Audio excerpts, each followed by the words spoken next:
Salam alaikum, daleen ak jàmm sur 221 Dakar. Imagine leen ngeen liggéey boo wàcc ngeen gaareel seen oto seen buntu kër.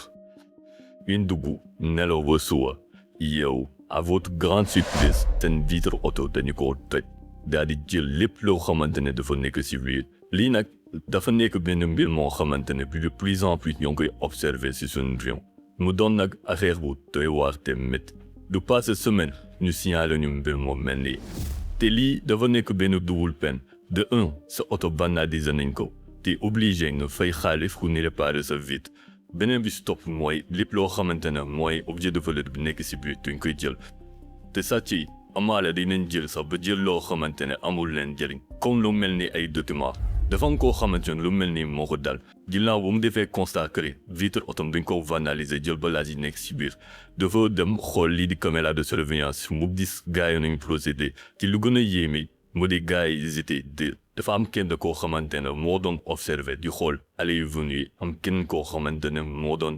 vandaliser oto bi nañu dem seetaani vidéo bi ngir def si jaanat mais balaa loolu comme ñu koy defee à chaque fois ñu ngi leen di ñaan ngeen abonné wu ngeen like vidéo ngeen partagé ko pour lii nii ñëpp mën say jàng sur ce mën nañ dem xooli vidéo bi.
comme ni ngeen ko gisee mbir mi doon na lu doy waar mais constat bi njëkk a def moo di waa ji tëj vitre oto bi ku am fit la te it lampe yi dañ ko nit mu leer nañ mais loolu terewul def na lu mu bëggoon def te aussi li ñuy gën a interpellé si mbir mi mu di ils étaient deux dafa amul kenn koo xamante ne moo observé am kenn koo xam ne mooy Aziz mais cependant suñu xel tey na tuuti parce que xool leen waa ji mu assuré instant bu muy tëj vitre oto bi ab barre de fer de utiliser maanaam benn rasko lii daf ñuy won ne kii ñi cambrioleur yàgg na def lu mel ni beneen observation buñ mën a def mooy la moo tax alarme oto bi sonné wu parce que dans la plupart des cas oto yi surtout oto yi bees yi dañoo am système d'alarme intégré bi boo forcé vitre bi wala amaana nga toog ci oto bi sax alarme oto bi dafay déclenché ba alerté képp koo xamante ne dafa nekk à côté mais fii alarme bi déclenché wul benn yoon xëy na nag borom oto bi dafa désactiver système d'alarme bi pour bañ a déranger yi mais peut-être aussi amul système d'alarme loolu aussi mën na nekk mais dans la plupart des cas si genre situation yi su fekkoon ne oto bi am na benn système d'alarme waa ji su forcé vitre bi rek day déclenché wu ba waa ji boobaa day nekk si panique parce que instant bu muy déggee pluie bi rek du ñemee di toog foofu parce que danaan am na kenn koo xamante ne mun na koo gis muy agir loolu mun na tax waa ji taw nañu xool jën mesure lañ mën a mettre en place pour que mbir mi mel ni comme ça ñu nga waxee woon système d'alarme bi solution baax la mais aussi oto bi suñ ko gaaree am foo xamante ne am na gardien moo doon li gën parce que gars yi léegi jommatuñu dara yàkkamtuñu leen lu dul ñu gis oto mu gaaree rek ñu ñëw xool ni ñu si mënee sàcc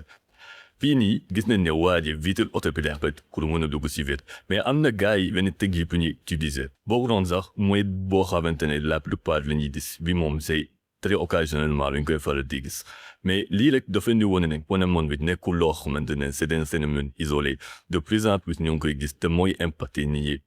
de plus en plus donc jël ay solutions mettre ko en place lu mot a bàyyi xel la beneen disposition bi ngeen mën a mettre en place aussi mu di installer ay pass to leen gaare seen oto bañ kenn am si accès voire même rayer cette peinture mun ngeen installer seen bâche bi dafay protéger contre intempéries yi dafay protéger contre naaj bi aussi dina ko protéger contre képp koo xamante ne dafa bëgg a laal seen vitre wala amaana mu yëkkati seen capot oto beneen solution bi ngeen mën a mettre en place aussi moo di def ay communauté locale yoo xamante ne daf leen di mën a prévenir genre acte yu mel nii amaana su fekkee ne am ngeen groupe WhatsApp boo xamante ne koñ bi lay regroupé mooy voisinage proche mën na signaler mbir mi si benn groupe WhatsApp boo xamante ne waa koñ bi lay regroupé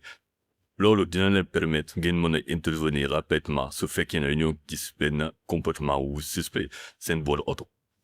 vidéo bi yi arrive à son terme j'espère que apprécié ngeen ko bu baax ñoo ngi leen di ñaan ngeen abonné wu ngeen like vidéo bi ngeen partagé ko loolu daf ñuy soutenir bu baax a baax